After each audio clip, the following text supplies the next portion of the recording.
Portia Roelofs, tell us what you know. Hi, thank you so much, Humphrey, for that very kind introduction. Can I just check you can hear me and see me okay? Yes, we can.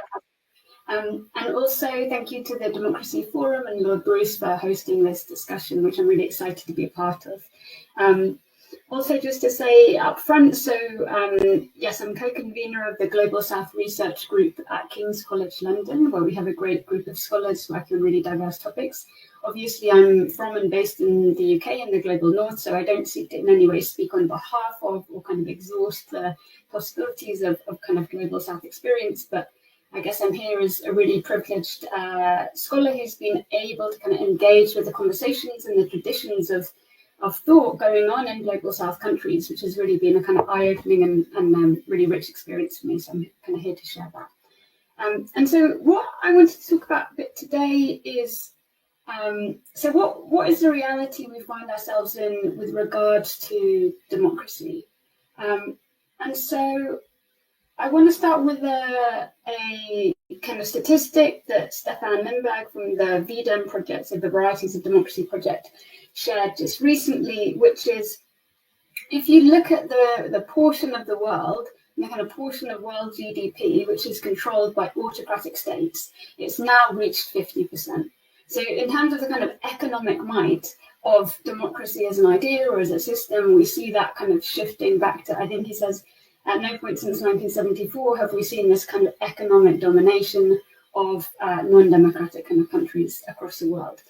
And I think this is a challenge for not only the kind of practice of democracy as a political system, but also the legitimacy of the idea of democracy, the idea of kind of popular rule or fair processes, or all of those kind of attached possible ideas of what democracy could mean. But I think it also poses a real opportunity, because for a long time, the kind of ideals and ideas of democracy have been trumpeted by a pretty limited set of kind of Western-based institutions for quite limited and kind of, in many cases, problematic interests and ends. And what we have the chance to do now is to look at how democracy is being practiced and envisioned by a much wider selection of kind of people and groups and actors across the global South. And that this is actually an opportunity to really kind of refresh and nourish our conception of what democracy could be in practice and kind of rejuvenate democracy going forward. So I'm going to bring in 3 points from 3 countries, Nigeria, Tanzania, and Pakistan.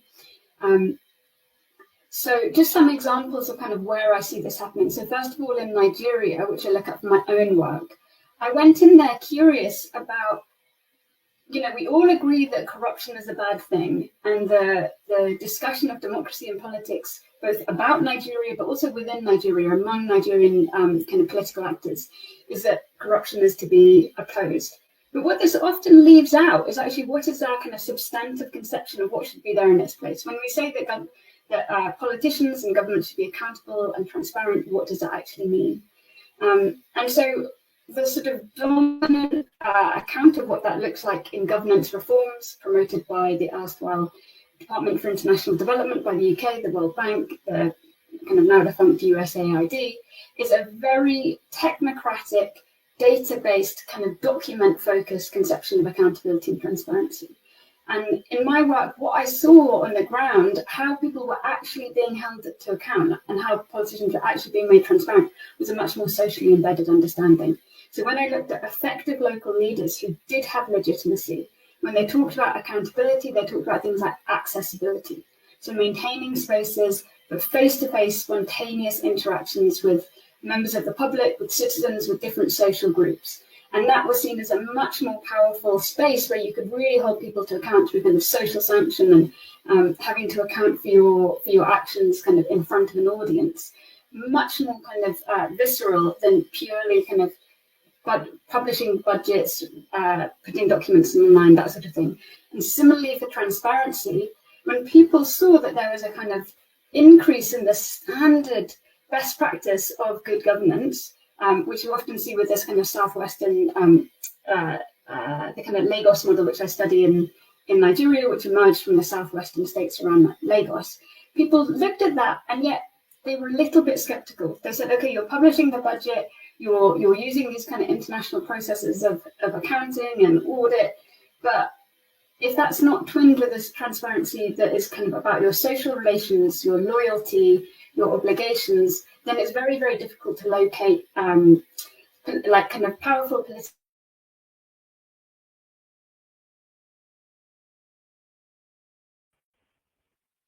We seem to have lost Portia for the moment, talking about the new style of democracy. Portia, can I interrupt you for a second there, because we lost you for 30 seconds. So if you could spool back and then continue, that would be great. Thank you. Sure. So just to wrap up on that point on Nigeria. So from Nigeria, we see, in contrast to the quite technocratic understandings of accountability and transparency that are promoted by kind of international institutions, there are these alternative ideas of kind of accessibility and transparency in people that we can see as a more socially embedded vision of good governance that we can borrow from, learn from, and look at the ways that it's more universally applicable.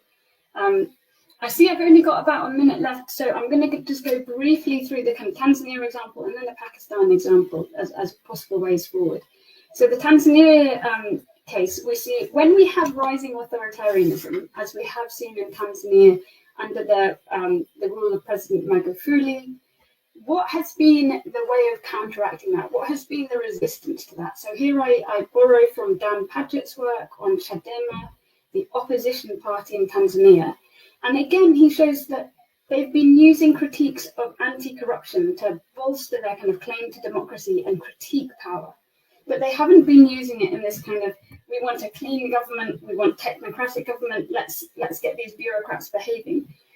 When they use the critique of anti-corruption, he terms it as a kind of radical Republican critique. So he locates for us alternative visions of democracy based much more on a kind of resistance to domination and oligarchy. So again, looking at the kind of Tanzanian debates around democracy and finding kind of fresh insights there. And then finally, to just tie this all together,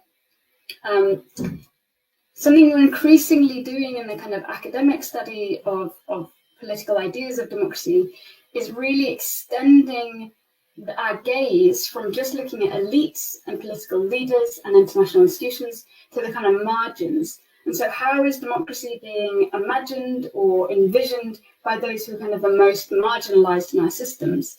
So in this, I'm looking at work by people like Humaira Iqtidar, which draws on oral histories with refugees and migrants from tribal areas in Pakistan and builds up from their discussions. How do they envision justice?